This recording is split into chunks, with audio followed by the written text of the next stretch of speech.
شوماج د قریې یو ځوان چې خپل هم تلفات لیدلي دي او دمګړی روانو هماغه ځای ته. دلته خو مو ولیدل چې په زرګونو هیوادوال زموږ ټپیان دي، زخمیان دي. د هغه ځای احوال اخلو.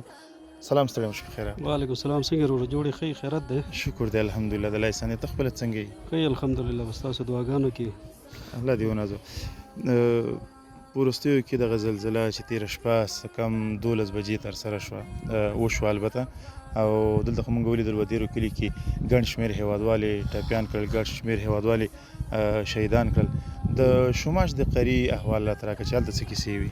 شوماج کې روډجانه ډېر زیات تلفات یې اړولي دي، زخمیان هم ډېر زیات دي. تر اوسه پورې څوک نه دي تللي، نه میډیا والا نه داسې د دولتي چارواکي اوسه پورې تللي دي. او هلته لکه حالات ډېر زیات اضطراري دی. تر اوسه پورې څوک نه دي تللي چې د هغې څوک تپوس وکړي. لکه هغه قریه چې ده لږ بره ده د ودېرو نه، د ودېرو نه ګربزو کلی دی، ګربزو کلي نه بعد شوماج ته اهریت قریه ده او بیا تنګي دی سهل تنګي ورته وایي. هلته هم تر اوسه پورې څوک نه دي تللي، خو تلفات ډېر زیات لري. دومره پورې دی چې هر سړی خپل دغه کې دی نفسي نفسي دی. او یو کور نه تقریبا 9 کسان چې دی په حق رسېدلي دي. یو کس هم ژوندی نه دی پاتې د هغې. او موږ یو څه نور واورېدل چې همدا اوس هم چې تقریبا 4 بجې د مازدیګر دي او دا د شپې 12 بجې شوي وو. جنازه هم راغله لږ راوړاندې شو دې خوا ته.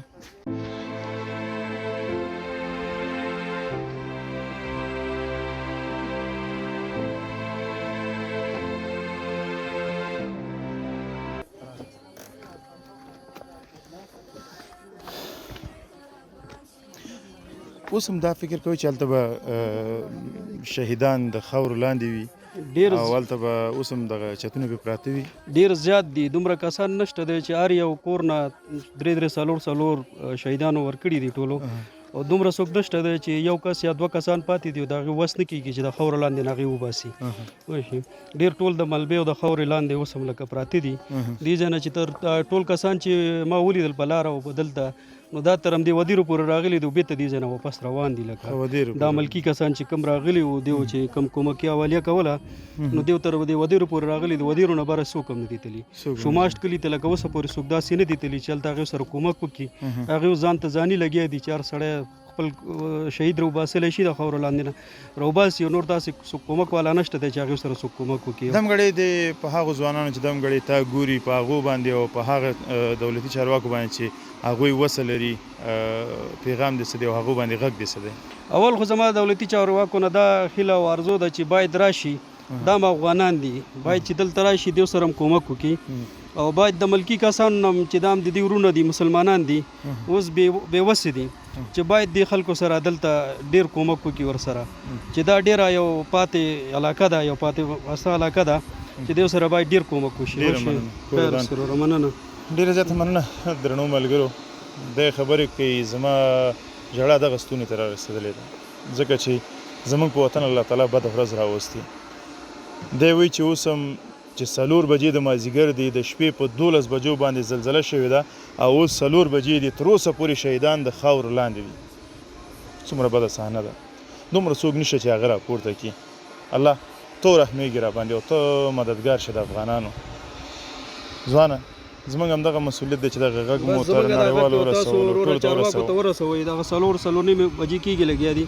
اوسه پورې ما تاسو ته وویلې چې هر کور نه 2 3 او 4 او تر یو کور نه تر 9 پورې زه معلومات لرم. یو مسؤلیت زه بل ادا کولی شم چې همدغلته وزیر صاحب ناست دی، والي صاحب ناست دی، زه مخامخ ورځم او ورته فریاد کوم چې هغلته هم شهیدان دي، ورشئ هغه هم راپورته کوي.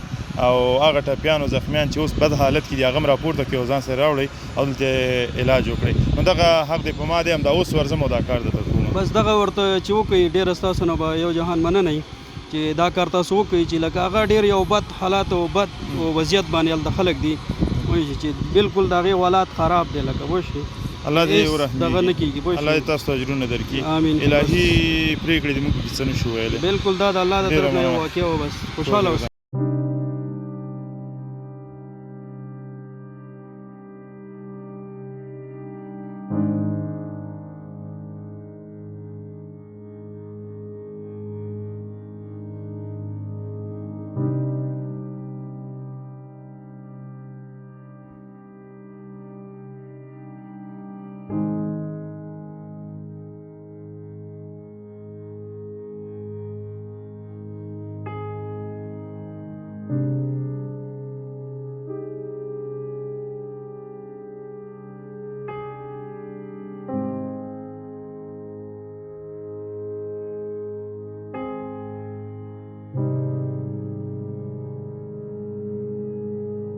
دی اوس ورته کلی نه شو ویلی ځکه ټول هوار شو هغه څه چې وو هر څه ختم د ورځې 4 بجې دي او اوس هم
ستړي مه شئ درنو ملګرو ډېره د غم شیبه ده چې په مزار دره باندې الله تعالی راوستې ده. په ټوله کې ټول افغانان یو وجود یو. که زمونږ په هره سیمه باندې څه درد راځي نو داسې سوچ کوو چې رسای درد دې زړه ته رسېږي. دا کوم ځای کې چې موږ ولاړ یو دغه ځوانان وایي چې په دغه ځای باندې سهار 9 بجې یا 9:30 بجې تیاره ښکته شوله او هغه عاجل زخمیان یې له دې ځای نه پورته کړل.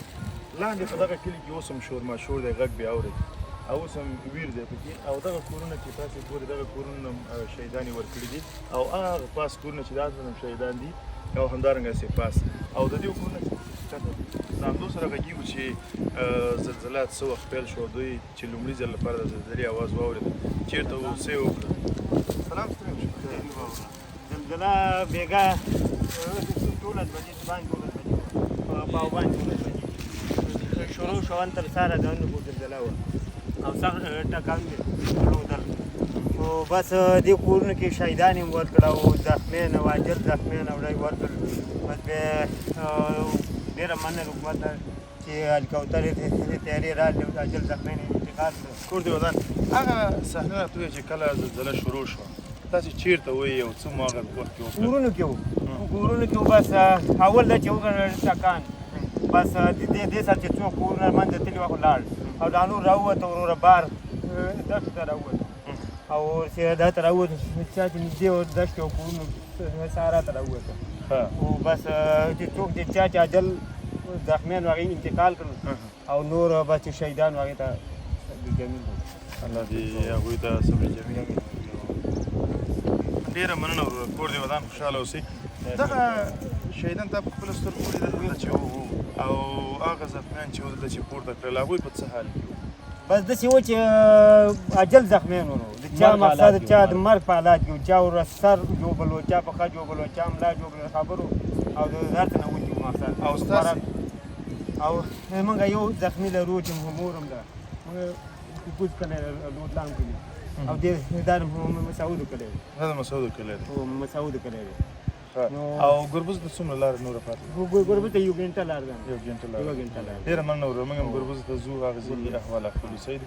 کور مو ودان الله تعالی تاسو راغلی موږ احوال کور مو ودان بس چې بیا راتاو شو بس ان شاء الله کور مو ودان الله مو سلامت درکړي. ډېره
قسم په الله چې دلته چې ما ماشومان ولیدل هغه ماشومان چې له خاورو نه ایستل شوي وو بېرته په خړو خاورو ایښي وو څنګه زړه به یې چې بیا ونه دردېږي او څنګه زړه به یې چې بیا ونه ژاړي.